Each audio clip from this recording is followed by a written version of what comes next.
कल बच्चों मैंने बहुत टाइम लगा के ना वो सेटिंग कर ली। बड़ी मुश्किल से हुई, जो वो यूट्यूब पे टाइम गलत लिखा आता था ना रिकॉर्डिंग का।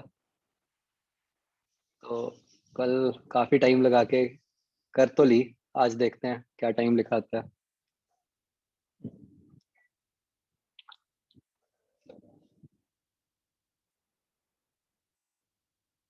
हाँ जी। तो सबसे पहले तो उसकी definition in terms of work done by electrostatic force and in terms of work done by external force, है ना। तो मैं फिर से कह रहा हूँ बार बार, मुझे बताओ इन दोनों के वर्क डन में मतलब क्या फर्क पड़ता है, क्या क्या डिफरेंसेस आते हैं जब हम पोटेंशियल एनर्जी की बात करते हैं in terms of electrostatic force या in terms of external agent. तो क्या क्या फर्क आता है?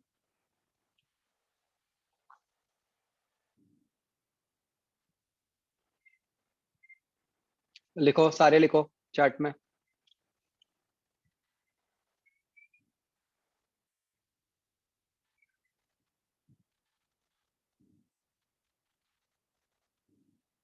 हाँ, राइट। तो दो डिफरेंस है मेन। एक डिफरेंस है साइन का, और एक डिफरेंस है कि एक के केस में स्लोली है, दूसरे के केस में कोई कंडीशन नहीं है स्लोली फास्ट की, जैसे मर्जी लाओ, कोई दिक्कत नहीं।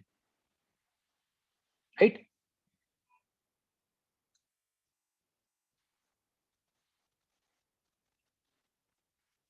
ठीक है, जो एक बात तो ये याद रखनी है। इससे अगली बात जो याद रखनी है हमें, वो ये है कि पोटेंशियल एनर्जी कैसे लिखते हैं हम पेयर्स के लिए। राइट। तो जितने ज्यादा मान लो कोई सिस्टम होगा तो उसमें हम सारे पेयर्स बना के लिखते जाएंगे। तीसरी बात बच्चों, पोटेंशियल एनर्जी निकालते हुए आपने साइन डालना है चार्जेस का। ठीक है। याद करो फोर्सेस के टाइम पे मैंने कहा था कि साइन नहीं डालना, लेकिन पोटेंशियल एनर्जी लिखते हुए हमने साइन डालना। बताओ इसकी क्या सिग्निफिकेंस है, ऐसा क्यों हो रहा है? कहीं तो डाल रहे हैं हम साइन, कहीं नहीं डाल रहे। इसका फंडामेंटल लॉजिक क्या है? क्योंकि वो स्केलर है और वो वेक्टर है, तो हम डायरेक्शन देख के कर लेते हैं। तो क्योंकि ये स्केलर है ना, तो स्केलर में साइन की बहुत इंपॉर्टेंस होती है। वेक्टर में भी होती है, लेकिन उसमें सिर्फ डायरेक्शन का रोल होता है साइन के लिए, है ना। स्केलर में तो सीधा कम ज्यादा का फर्क पड़ जाता है साइन के हिसाब से। ओके। तो चलो इसके बेसिस पे देखते हैं। एक्सरसाइज 0 में मुझे बताओ बच्चों, डाउट्स कोई एच पार्ट में?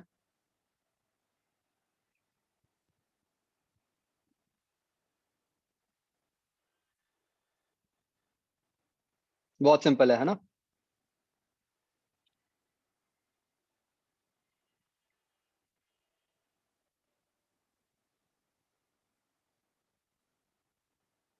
अच्छा, अब बच्चों जैसे ये क्वेश्चन नंबर 6 है या जैसे 5 है, जहां पे ज्यादा पार्टिकल्स आ जाते हैं, वहां पे कई बार गलती बस ये हो सकती है कि आप मतलब पेयर्स देने में कोई गलती कर दो, है ना, कि कोई मिस हो जाए टर्म। तो उसके लिए क्या तरीका होगा, क्या याद रखेंगे हम?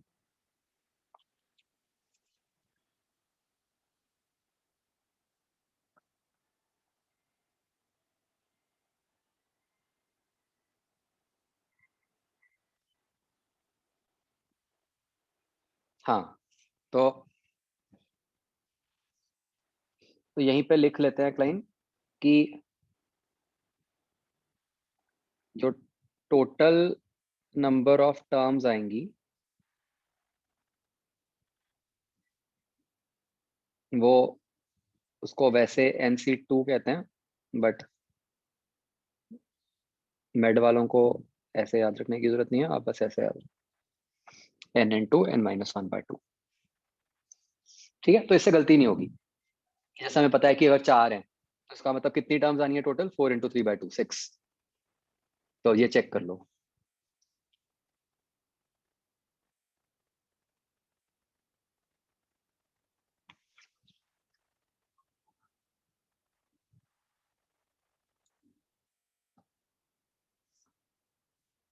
ठीक है जी। और एक पॉइंट और लिख लेते हैं।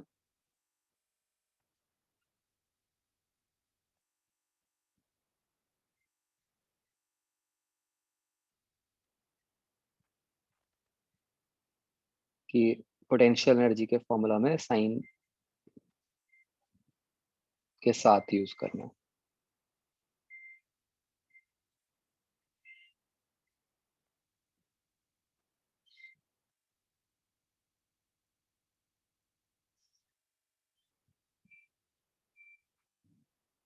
ठीक है जी।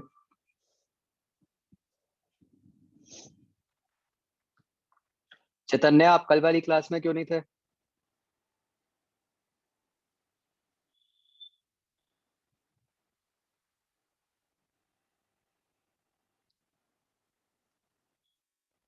Kunal, you are fine now?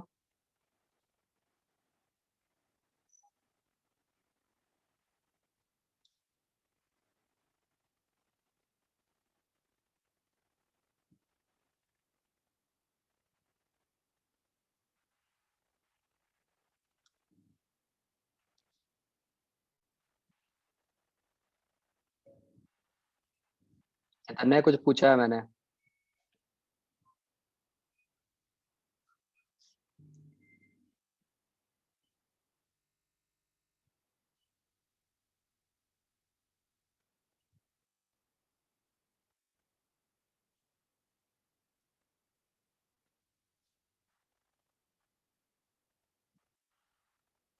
हाँ बच्चों, exercise 1।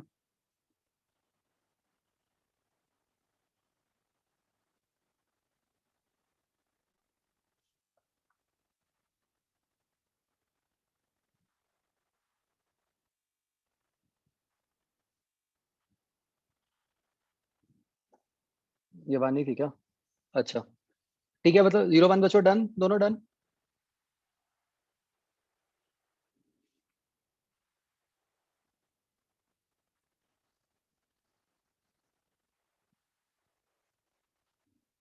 Okay.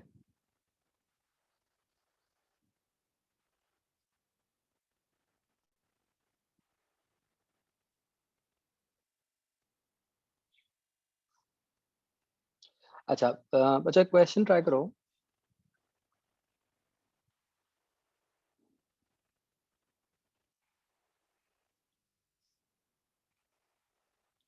Find potential energy of अ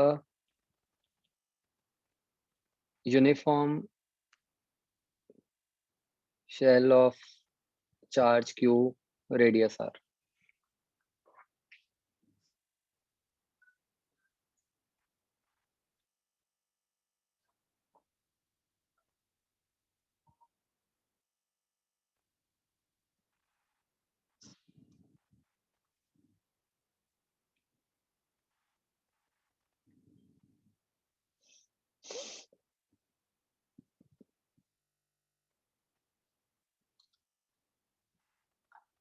नहीं कुणाल, जैसे अगेन जैसे ये लिखा है तो इसका मतलब क्या है कि वही कि रेफरेंस वाली 0 है ना?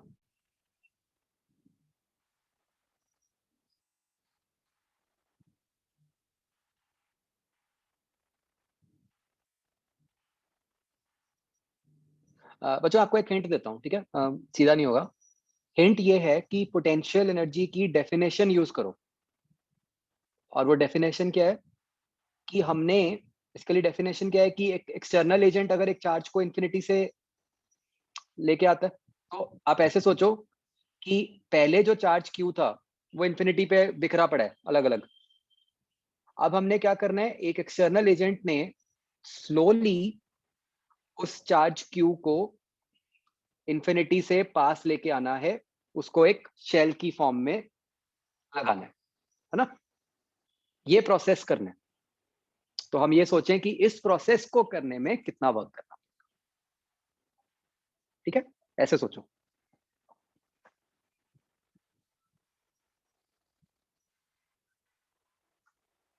मतलब ऑब्वियसली आप समझ रहे हो कि यहाँ पेयर्स तो बना नहीं सकते आप, है ना? कोई फिक्स चार्जेस तो है नहीं कि हम 10 कह दें या 15 चार्जेस कह दें। ये तो यूनिफॉर्म चार्ज डिस्ट्रीब्यूटेड है। तो वो डेफिनेशन यूज करो।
हाँ कुणाल, अगर इससे पेयर वाले मेथड से करोगे फिर वो गलती होगी जो आपने लिखी हुई है।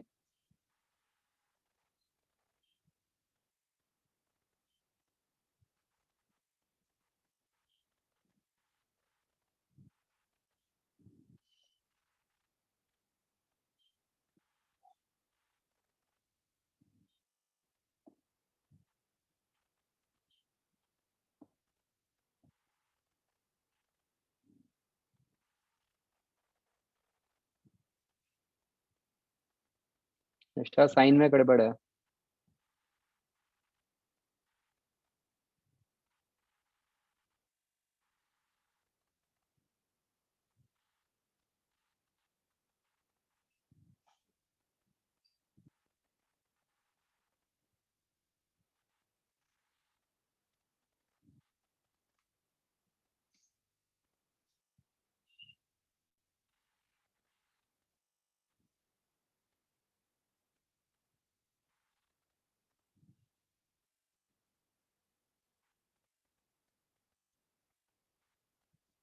गुड साहिल, ठीक है, गुड।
चलो बच्चों ऐसा करते हैं, करना इसको ट्राई, ठीक है? मैं इसको नेक्स्ट क्लास में करूंगा डिस्कस। इसको आराम से करो, अच्छा क्वेश्चन है।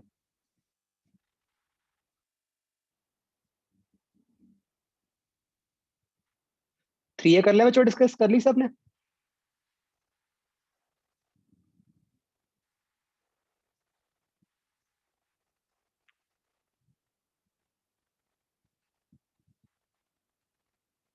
इंट्रूडर? कौन है इंट्रूडर? हर्ष कौशिक? वो फ्रंट ऑफिस से है, अटेंडेंस वाले सर।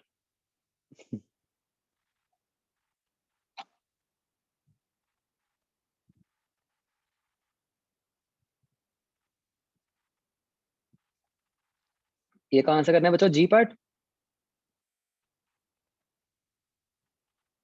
हाँ जी, बताओ। सर एक दो क्वेश्चन उन्होंने इलेक्ट्रिक पोटेंशियल निकालने के लिए भी दिया हुआ था। 3rd और 13th में।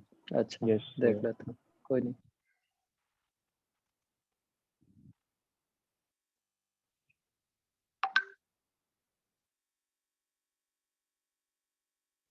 ठीक है, मतलब पोटेंशियल नहीं, फील्ड वाला अगर हो गया तो ठीक है।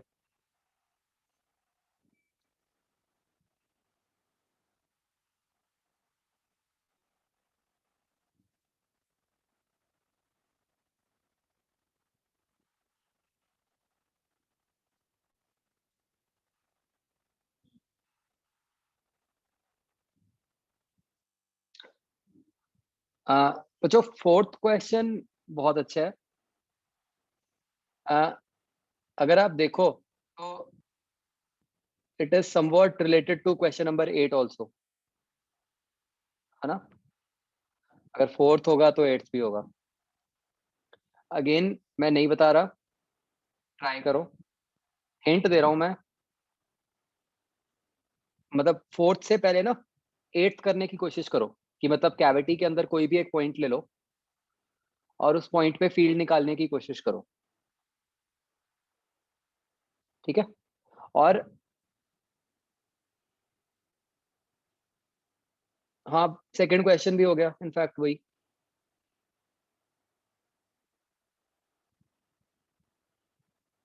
हम्म,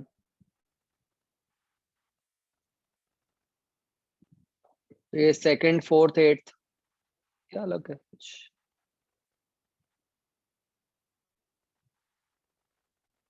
सेकंड में भी यही है, uniformly charge non conducting.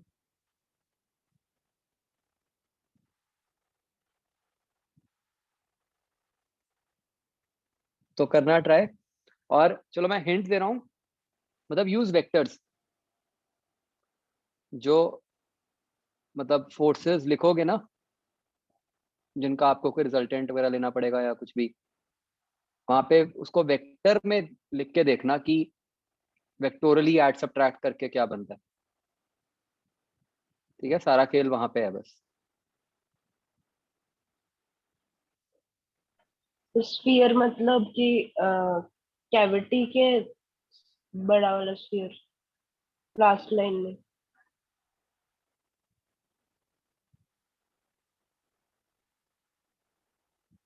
Touch the sphere again मतलब कैविटी हो गई बेसिकली वो, मतलब वो स्फीयर का भी तो वो स्फीयर के अंदर ही कैविटी है ना वो। मतलब जिस भी पॉइंट पे, जैसे मान लो 1 मिनट के लिए इलेक्ट्रॉन ऐसे गया, तो आपको ये इस पॉइंट तक जाने के लिए बताना है कि कितना टाइम लगा, टाइम या जो भी पूछा उन्होंने। और बच्चों आगे।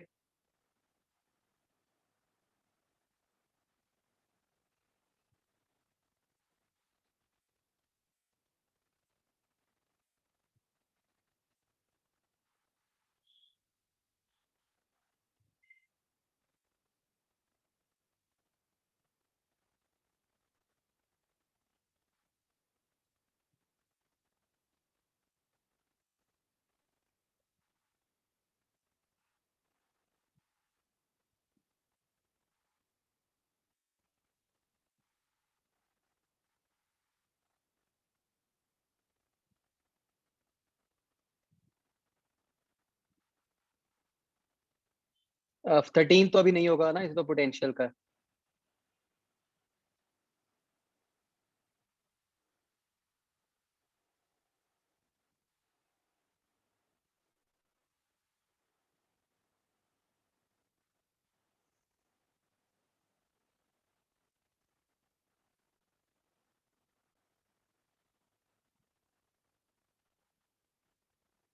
14th क्वेश्चन का मतलब क्या है देखो,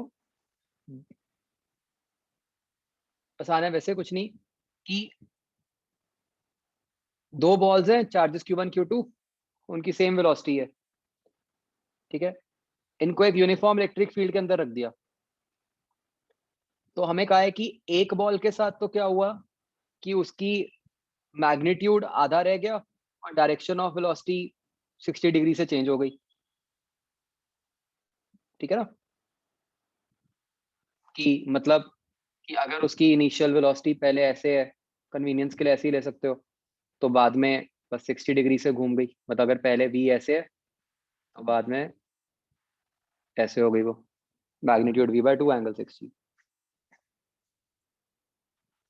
सेकंड बॉल के लिए आपको ये बताया है, उसके मैग्नीट्यूड के बारे में कुछ नहीं बताया, आपको सिर्फ ये बताया कि वो 90 डिग्री से ही घूम गई, कि अगर पहले वो ऐसे वी है तो बाद में वो कुछ ऐसे हो गई V', है ना। बट हाँ ये बताया है कि दोनों का मतलब हैं दोनों सेम फील्ड के अंदर ही। तो इससे ट्राई करो, हो जाएगा आसान ही।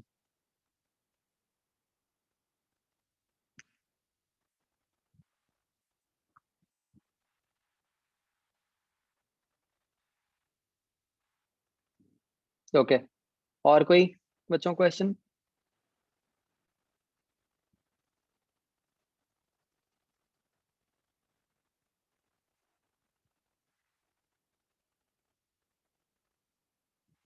ठीक है, बाकी एक बार दोबारा ट्राई कर लेना, है ना। अगर कोई डाउट्स हैं अभी मैं फिर डिस्कस कर लूंगा, ट्राई करते जाओ।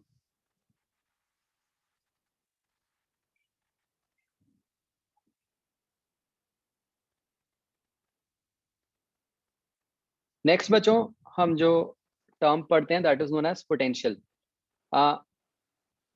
बिल्कुल सिमिलर सी लगती है, पोटेंशियल एनर्जी जैसी टर्म ही लगती है, बस थोड़ा सा ही फर्क है कि उसको पोटेंशियल एनर्जी बोलते हैं, इसको सिर्फ पोटेंशियल बोलते हैं। ठीक है,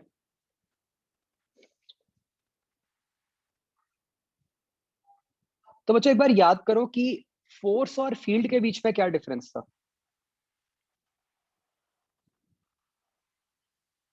देखो चैट में।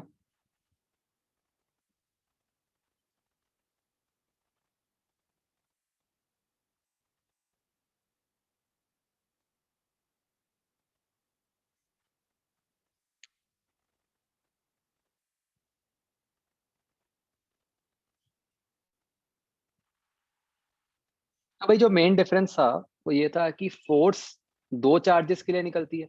अगर आपको फोर्स कैलकुलेट करनी है तो उसके लिए आपको दो चार्जेस चाहिए, है ना। वेयर एज जो फील्ड निकलती है वो एक ही चार्ज के लिए निकलती है, क्योंकि उसमें दूसरे चार्ज को हम बाय डिफॉल्ट यूनिट चार्ज मान लेते हैं, है ना। मतलब फोर्स जो प्रॉपर्टी है वो दो चार्जेस की है ना। फील्ड जो प्रॉपर्टी है वो एक चार्ज की। ये बात समझते हो आप कि फील्ड का मतलब ही ये है कि पर यूनिट चार्ज कितनी फोर्स लगेगी, है ना। तो बच्चों बिल्कुल उसी कंसेप्ट को हम अभी यूज करेंगे यहाँ पे। जैसे हमने इससे पहले पढ़ा पोटेंशियल एनर्जी, वो दो चार्जेस के लिए थी, ठीक है। तो जैसे हमने फोर्स से फील्ड बनाया था, बिल्कुल वैसे ही हम पोटेंशियल एनर्जी से पोटेंशियल बना देंगे। तो क्या हमारी डेफिनेशन होगी, आप देखो कि भाई अगर मेरे पास एक चार्ज Q है, ठीक है, तो अगर मुझे उससे R डिस्टेंस पर किसी पॉइंट P पर पोटेंशियल निकालना है, ठीक है, तो उसके लिए मुझे क्या करना होगा, मैं इन्फिनिटी से उस पॉइंट P तक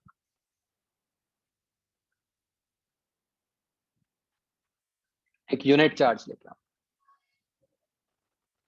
है ना। सिर्फ क्या फर्क है, सब कुछ वही है पिछले क्वेश्चन वाला, बस फर्क सिर्फ इतना है कि आप ये कह लो कि अब मैंने यहाँ पे Q2 की जगह यूनिट चार्ज कर दिया, है ना। तो क्या डेफिनेशन बन जाएगी कि potential at point P is negative of work done by electrostatic force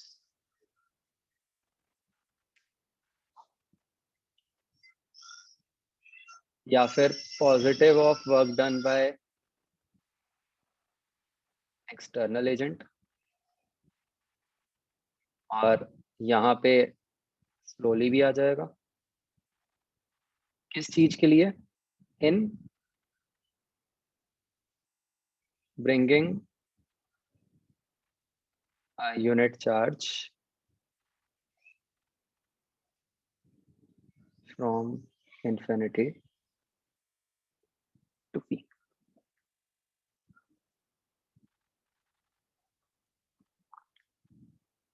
ठीक है बच्चों, समझ आ गया, सब कुछ वही है।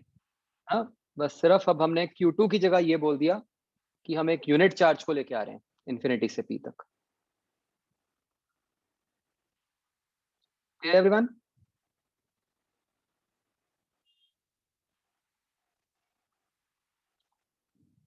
तो पोटेंशियल का फॉर्मूला क्या हो गया फिर,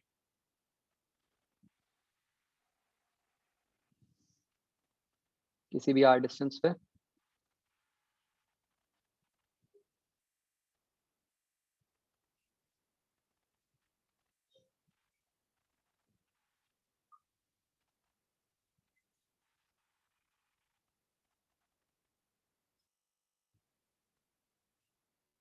बस बिल्कुल वही पुराने वाला फॉर्मूला, बस फर्क क्या पड़ा कि एक चार्ज को वन डाल दिया।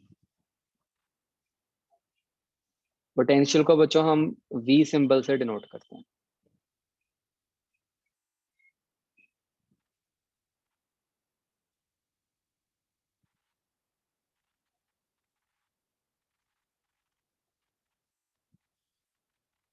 और जस्ट ताकि हमें याद रहे इसमें भी ऐसे लिख देते हैं, रहेगा तो यहाँ पे भी वही प्लस वी इंफिनिटी है ना, जिसको हम रेफरेंस पोटेंशियल बोलेंगे।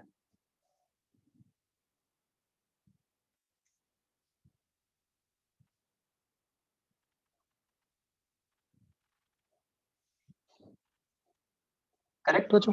तो ऑफ कोर्स वी नो कि ये एक स्केलर क्वांटिटी होगी। इसके यूनिट्स और डायमेंशंस निकालो बच्चों फटाफट, क्या बन गए?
तो यूनिट्स तो बहुत ही आसान है, क्लियरली एनर्जी अपॉन चार्ज ही है, तो ये जूल पर कूलम बन जाएगा बच्चों, है ना,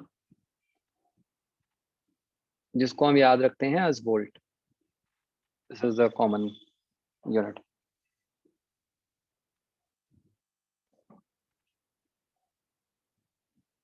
एंड डायमेंशंस क्या बन जाती हैं? ml square a-1।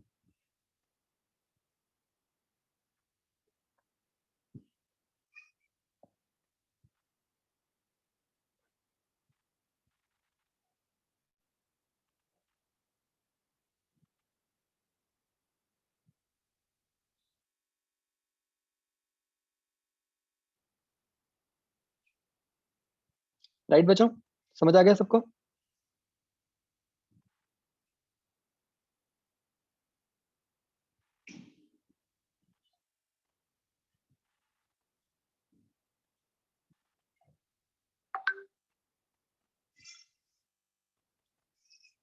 Okay okay.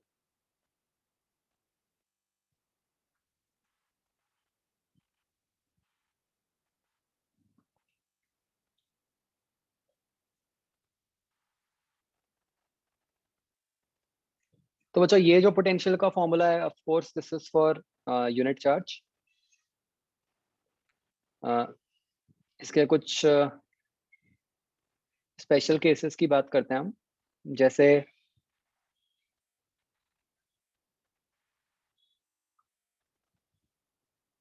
what will be the potential outside a uniform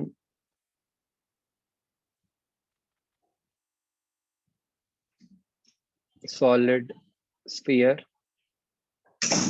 या फिर शेल?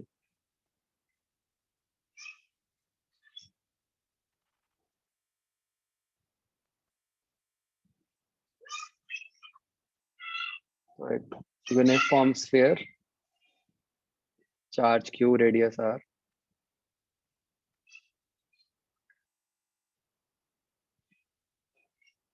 किसी पॉइंट p पे पोटेंशियल।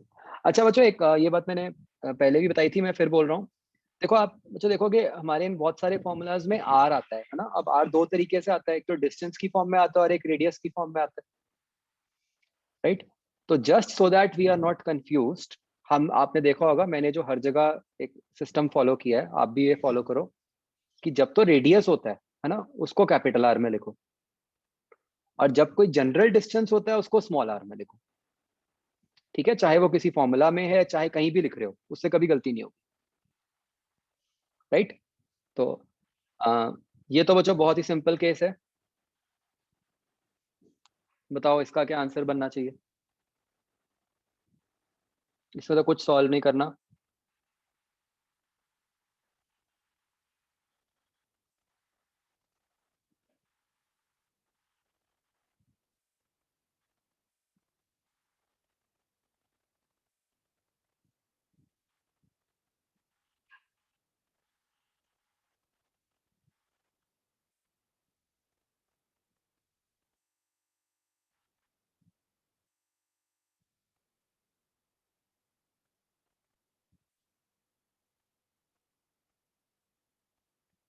है ना, सीधा ही पता है हमें कि आंसर विल बी के क्यू बाय आर।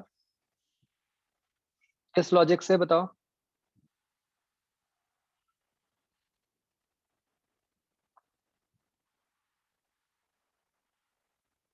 यस, मैंने आपको याद होगा, है ना, इसीलिए मैंने आपको तब बताया था कि बस सीधा याद रखो कि जैसे ही आप स्फीयर के बाहर हो, it is a point charge. किसी भी कंसेप्ट के लिए, ठीक है, आप उसको पॉइंट चार्ज मान सकते। समझ गए ना। बिल्कुल यही चीज ग्रेविटेशन में भी एप्लीकेबल है, बिल्कुल यही चीज यहाँ पे भी एप्लीकेबल ना। और ये यूनिफॉर्म वर्ड का बहुत ध्यान रखना। ठीक है बच्चों, क्लियर। ओके।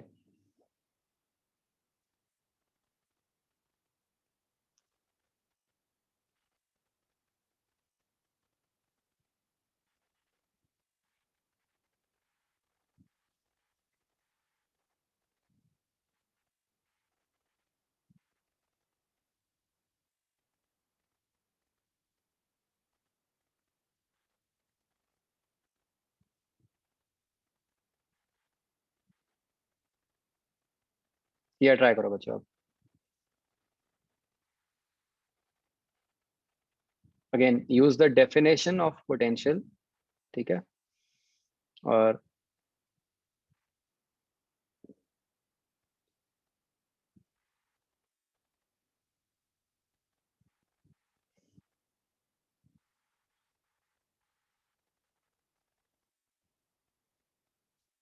जल्दबाजी मत करना, आराम से try to find the potential at point P.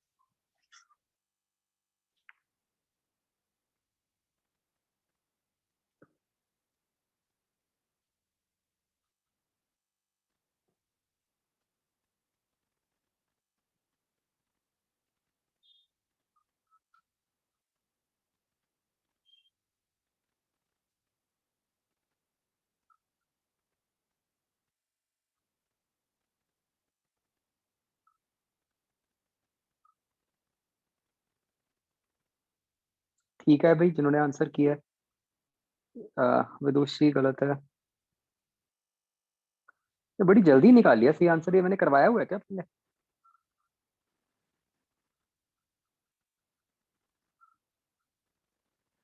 अच्छा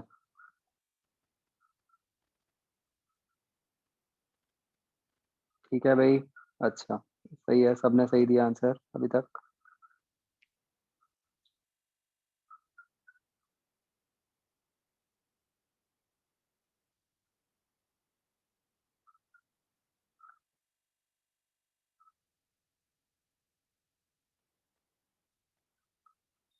नहीं कुणाल, रणवीर ठीक है।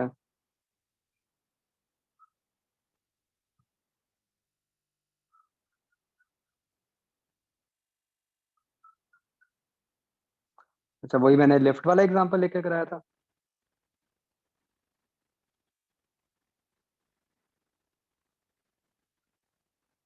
या चलो मैं भी, जो भी।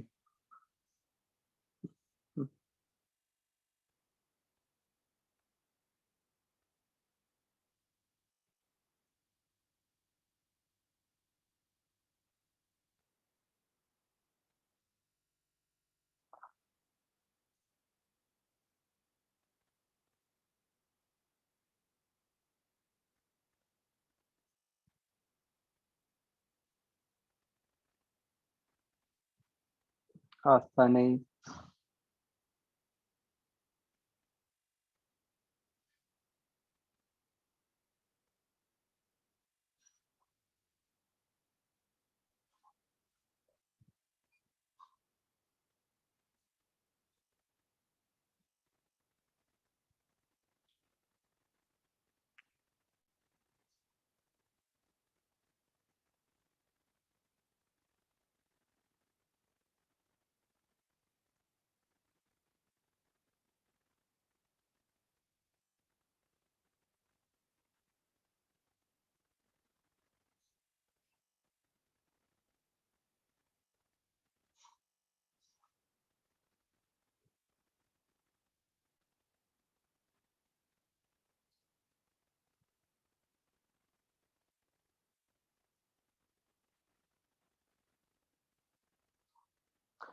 तो कुछ देखो इसमें क्या हम टेक्निक लगाते हैं।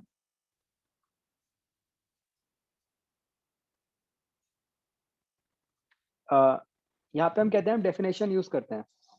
बेसिकली हमें निकालना है कि कितना वर्क हुआ इन्फिनिटी से पी तक जाने में, है ना, यही है डेफिनेशन। इसको स्प्लिट कर देते हैं। This is work done in going from infinity to surface plus work done in going from surface to point P. आता समझिए बच्चों, है ना, लिख सकते हैं ना ऐसे। अब what is this work done in going from infinity to surface? ये तो बाय डेफिनेशन वही बन गया पोटेंशियल एट सरफेस।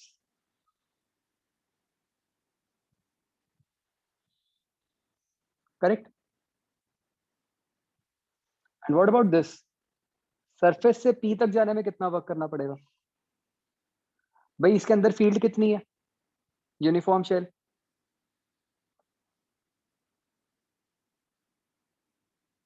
विदुषी, कुणाल, अमितोष बताओ, फील्ड तो 0 है ना? तो ये राइट साइड वाली टर्म 0 है ना? शेल के अंदर कहीं पर भी मूव करने में हमें कोई वर्क नहीं करना पड़ेगा क्योंकि फील्ड 0 है। लेकिन इंफिनिटी से शेल की सरफेस तक लाने में तो वर्क करना ही पड़ेगा, जो कि हो गया पोटेंशियल एट सरफेस, जो कि क्या हो गया के क्यूब आर। समझ आया सबको? ठीक है, very important case for the region कि शेल के अंदर फील्ड 0 होती है ना? तो एकदम से we are tempted to answer की पोटेंशियल भी 0। तो राइट, तो लेट्स रिमेंबर कि अगर फील्ड 0 है दैट डज नॉट मीन कि पोटेंशियल भी 0 होगा। पोटेंशियल की कुछ और वैल्यू आ सकती है। Clear to all?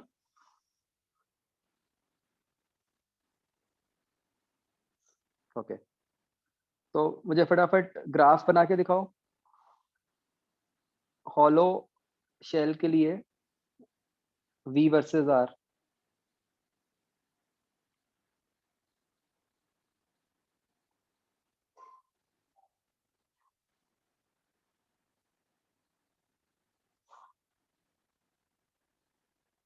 कैसा बनेगा?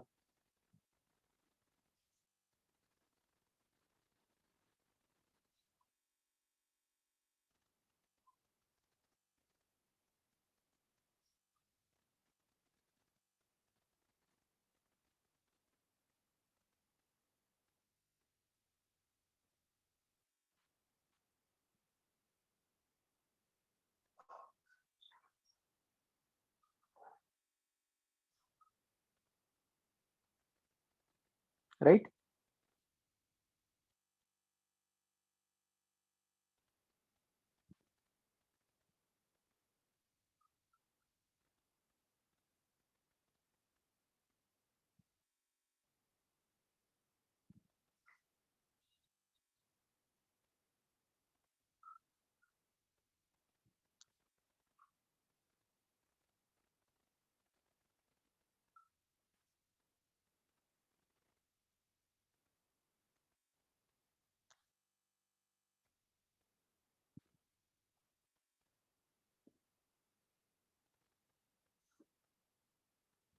ओके,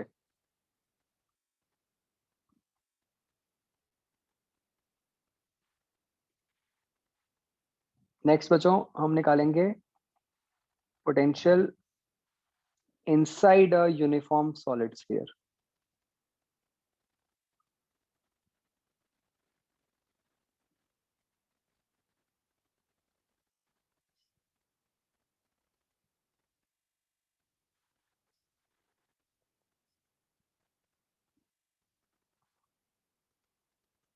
तो ये एक यूनिफॉर्म स्फीयर है, इसमें चार्ज यूनिफॉर्मली डिस्ट्रीब्यूटेड है।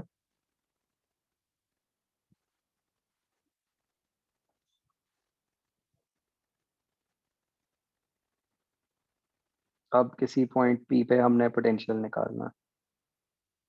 Charge Q is uniformly distributed. करो ट्राई।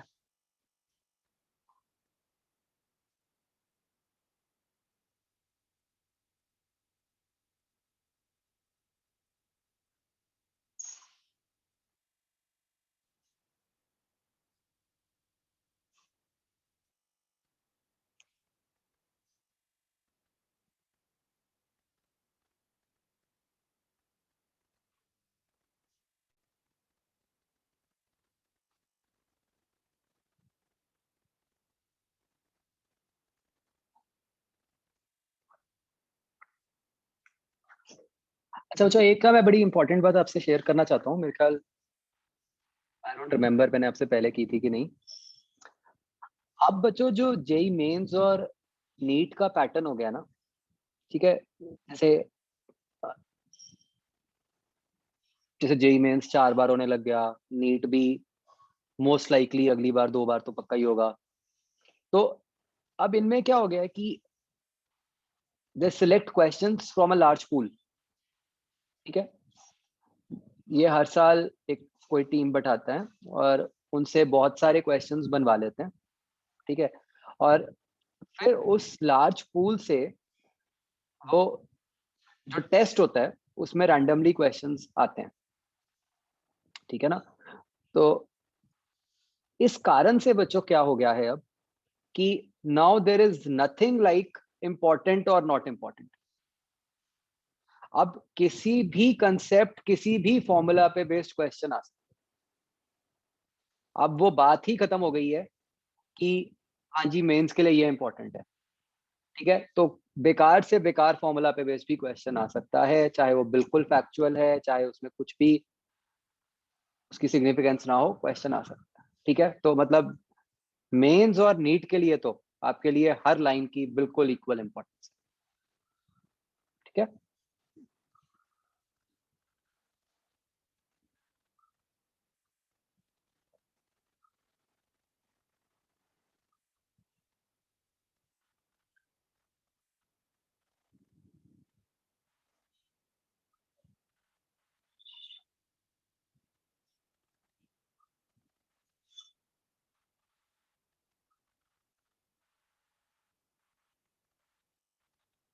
मैं बच्चों हिंट दे रहा हूँ इसमें, ऑल्दो आपको पता है इसमें आपको 2 पार्ट्स में ब्रेक करना होगा इसको, है ना। एक तो अंदर वाला स्फीयर, जो पी के अंदर वाला स्फीयर है, और एक पी के बाहर वाली शेल्स। दोनों के कारण पोटेंशियल आया।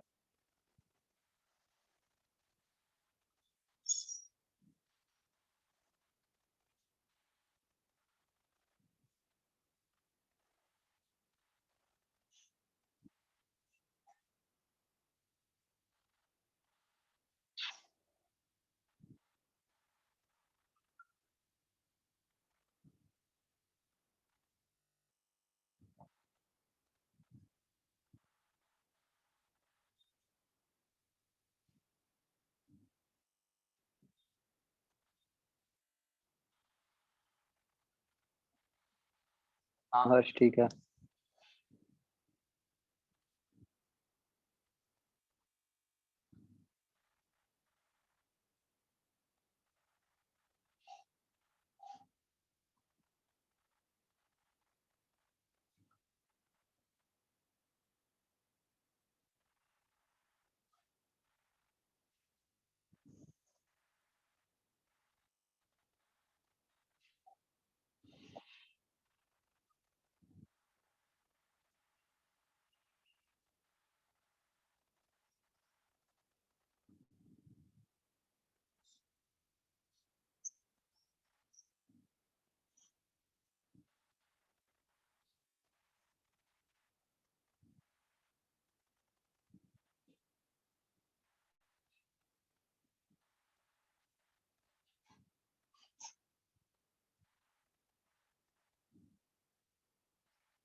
ठीक है निष्ठा।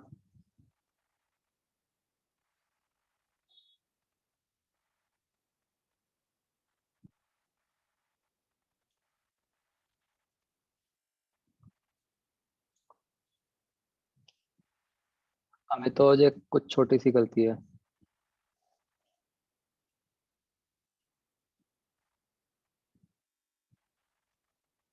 कुणाल नहीं, दोबारा करो।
हाँ मित्रों, अब ठीक है।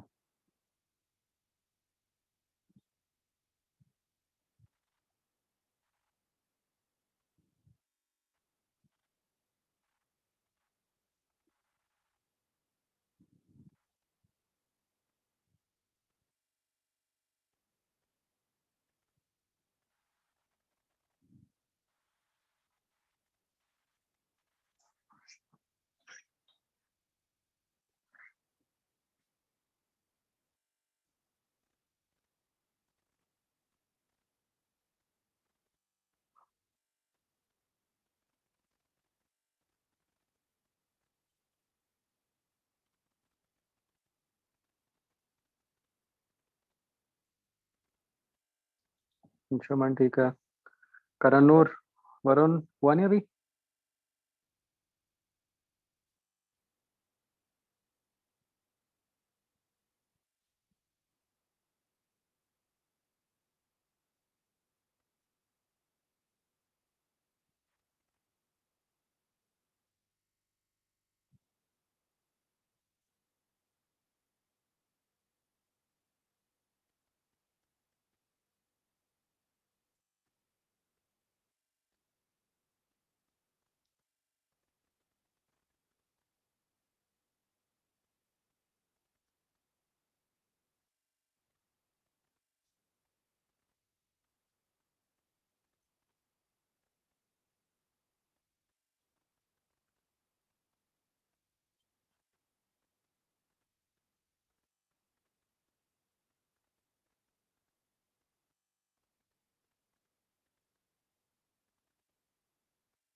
हाँ वरुण ठीक है।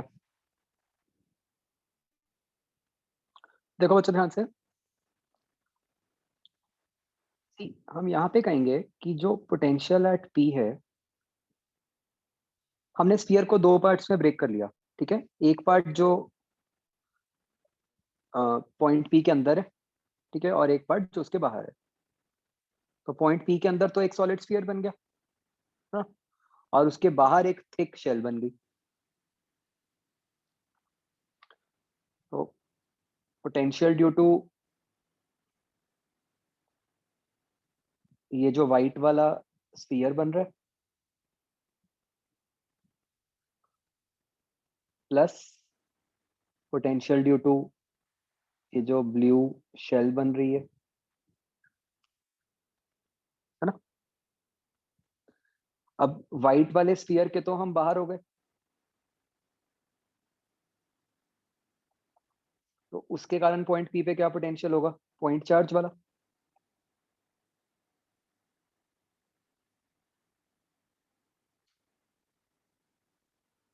ठीक है, बस इसको देखते हैं अभी। अभी मेरे को, अब मैंने जान के क्यू डैश लिखा है बच्चों, है ना।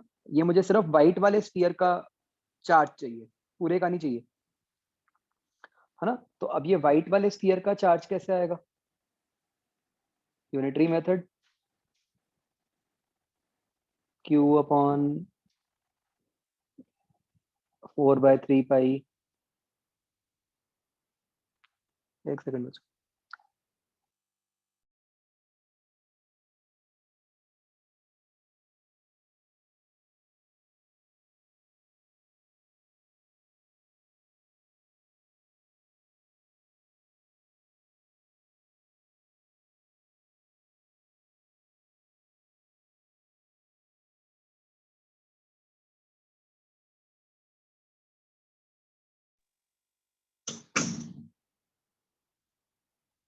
इनटू वाइट वाले स्फीयर का रेडियस ना,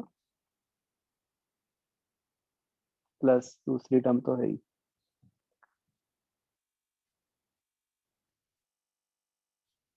तो ये 4/3 पाई कट गया,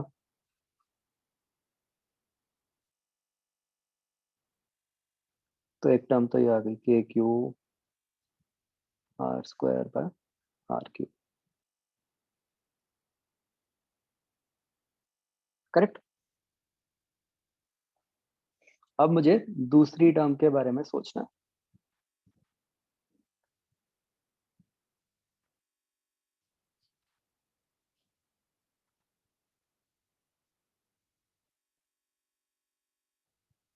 तो ये ऐसे थिक शेल है, मेरा पॉइंट पी ये थिक शेल के अंदर लाई करता है, ठीक है। तो क्या तरीका होगा,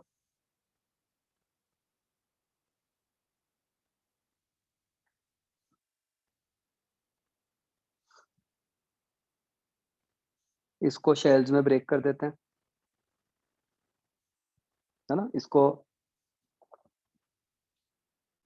पतले पतले शेल्स में ब्रेक कर देते हैं।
तो बच्चों मान लो ये मैंने एक पतली सी शेल ली of radius x and thickness dx।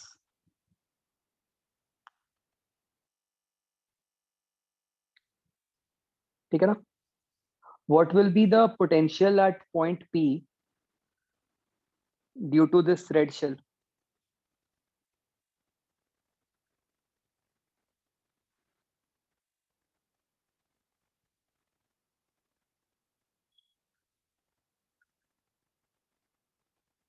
अब हम एक शेल के अंदर हैं, है ना? शेल के अंदर कितना पोटेंशियल होता है जो उसकी सरफेस पे होता है?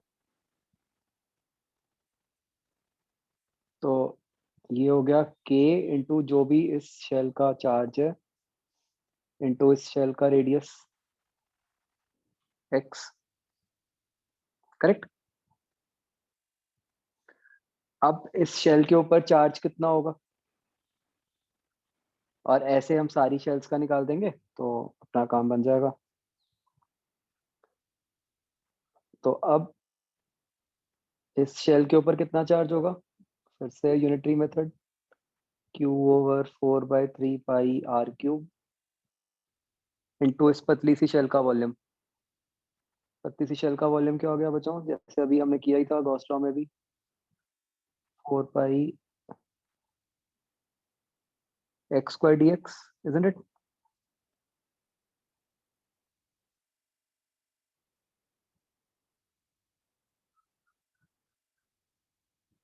अच्छा, इसमें लिमिट्स तो आएंगी बच्चों?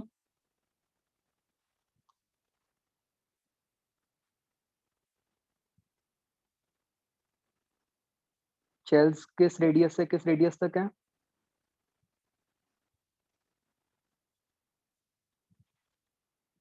Small r to capital R।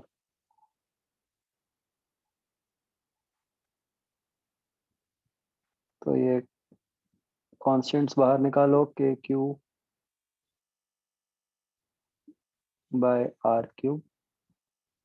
अब ये इंटीग्रेशन किसकी बची, आप देखो x dx की, तो x²/2।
करेक्ट? तो अब उन दोनों टर्म्स को ऐड कर दो।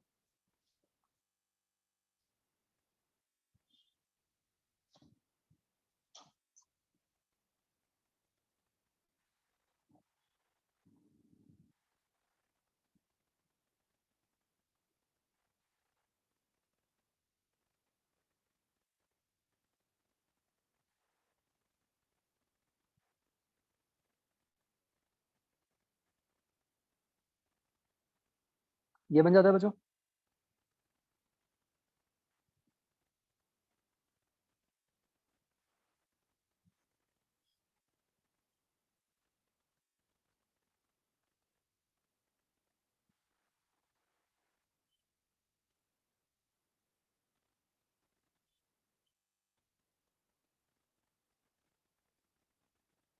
ठीक है, तो this is also an important result.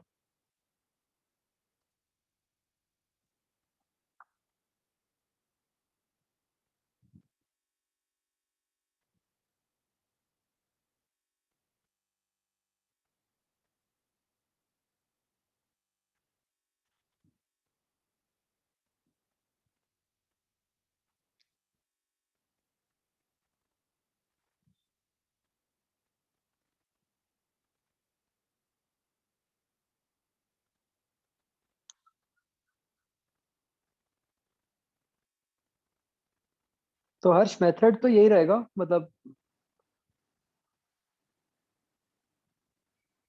कोई फर्क तो नहीं पड़ेगा उससे भी?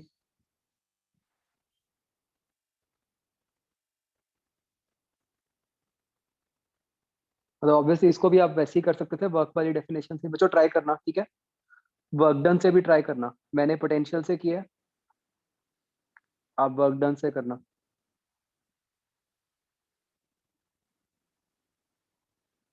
बट स्टेप्स मोर और लेस तो यही रहेंगे, ज्यादा फर्क नहीं पड़ेगा। बताओ बच्चों जिन्होंने किया है,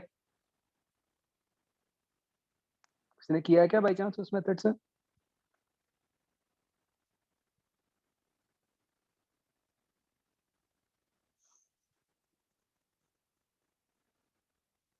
वो छोटा है क्या, या इतना है वो भी?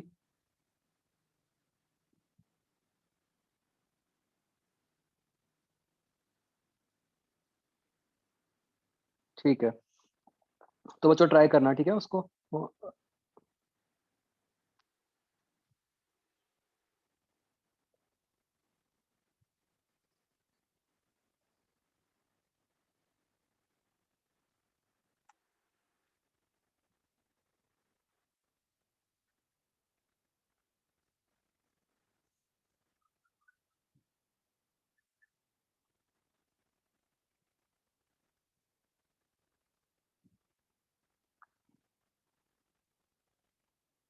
तो अब बच्चों हम ग्राफ प्लॉट करते हैं।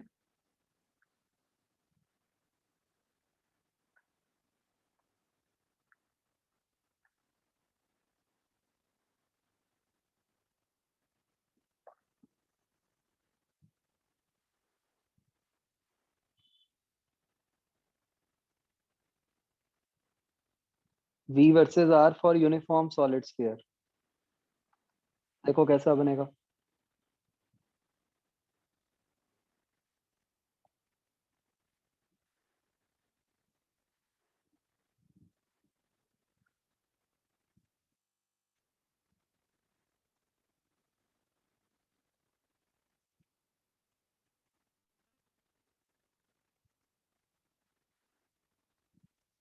ऑब्वियसली दो पार्ट्स बनेंगे, है ना, less than r greater than r.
तो इस तरह से बन जाएगा बच्चों ग्राफ, राइट? क्योंकि जो तो फर्स्ट हाफ है वो आप देख सकते हो पैराबोलिक इक्वेशन है ना, डाउनवर्ड पैराबोला। और उसके बाद तो इनवर्सली प्रोपोर्शनल टू आर है ही।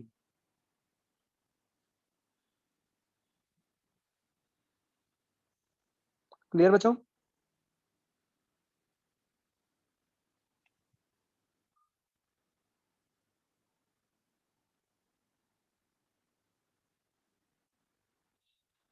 ओके, तो देखो अब आपको ये क्लियर हो गया। अब हमने हॉलो शेल के अंदर और बाहर फील्ड की बात कर ली और पोटेंशियल की बात कर ली, है ना। और सॉलिड स्फीयर के भी अंदर और बाहर फील्ड एंड पोटेंशियल दोनों की बात कर ली। अब ये सबको बिल्कुल क्लियर हो गया ना, ये याद रखना है। और हमने दोनों के लिए ग्राफ्स भी बना लिए। ओके, चलो एक एग्जांपल ट्राई करते हैं।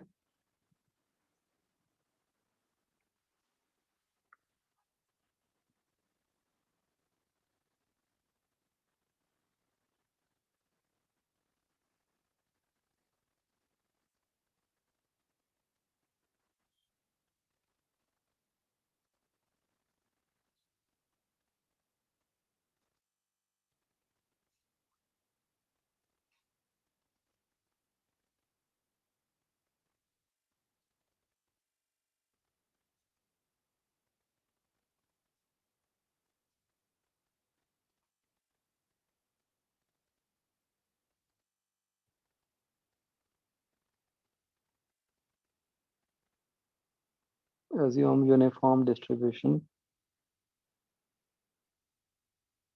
ये सारी shells हैं.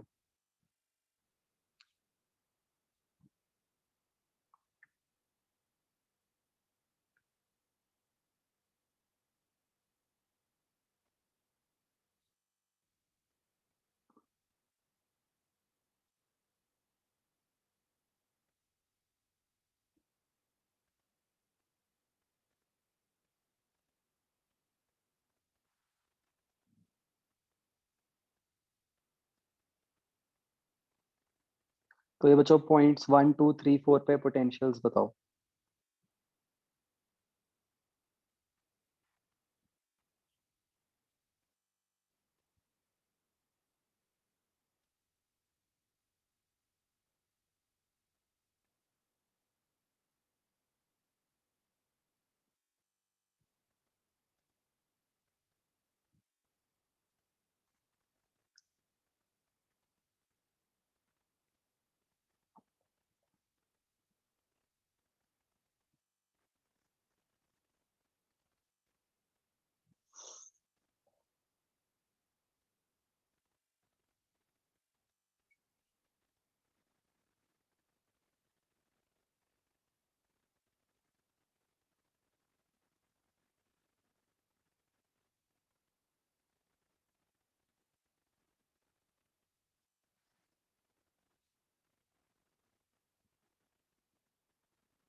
जो मैं लिख रहा हूँ आंसर आप चेक कर लो, ठीक है। मतलब जिसका नहीं हुआ वो मत देखना अभी।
गुड निष्ठा, हाँ जी, किस किस के सारे ठीक हैं?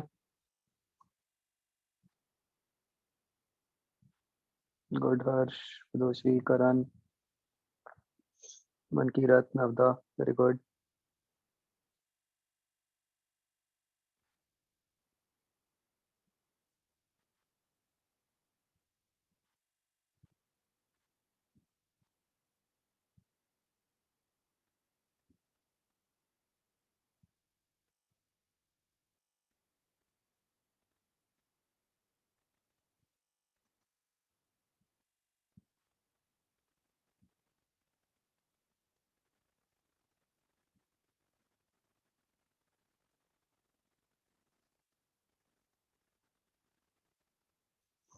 ओके, तो सबको कंसेप्ट बिल्कुल क्लियर है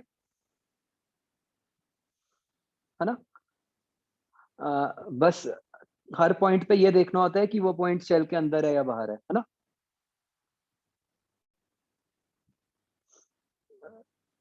तो शेल के अंदर है तो सरफेस वाला फॉर्मूला, शेल के बाहर है तो सिंपल पॉइंट चार्ज वाला फॉर्मूला। करेक्ट, उससे हो जाएंगे। ओके, चलो ठीक है बच्चों, दैट्स इट। तो होमवर्क क्या है? ये पोटेंशियल वाला हो गया अपना टॉपिक।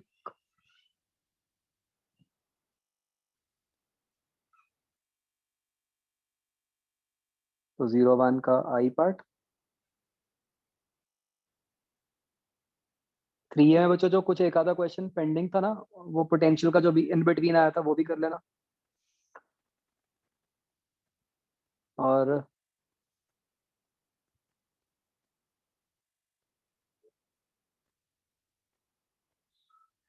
3A का एच पार्ट कर लेना, ठीक है बच्चों? चलो, ओके बच्चों, बाय।